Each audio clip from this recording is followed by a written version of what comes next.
जब सब घर वाले शादी में गए हुए होते थे मैं पढ़ रही होती थी, घर में कोई गैदरिंग होती थी मैं पढ़ रही होती थी, कहीं जाना होता था किसी रिश्तेदार के यहाँ, छुट्टियाँ हैं, वेकेशंस हैं और सब मज़े कर रहे होते थे, लेकिन मैं पढ़ रही होती थी।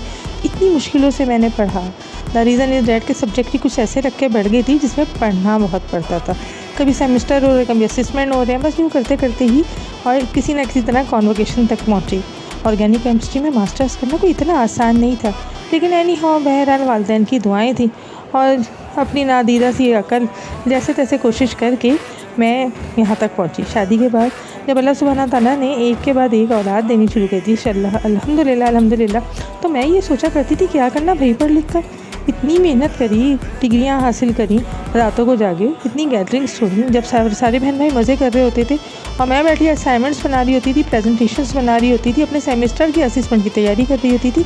अरे ये क्या, कभी गोद में ले रही हूँ, कभी किसी को झूला दे रही हूँ अपने बच्चे को, कभी किसी की फीडर का टाइम हो गया, अब कोई बीमार हो गया तो रात को लेकर टहल रही हूँ। हस्बैंड ने भी बहुत बहुत सपोर्ट की, लेकिन हस्बैंड आउटसाइड ज़्यादा देख रहे होते थे, फिर उनके वालिद साहब बूढ़े थे, उन्हें देख रहे होते थे। तब मैं सोचा करती थी क्या ज़रूरत थी, कम से कम अपनी उस लाइफ में तो कम से कम थोड़े बहुत मैं रिलैक्स हो जाती, मैं उस सुकून से खूब सारा सो लेती। अब तो मैं सोने को ही तरस गई।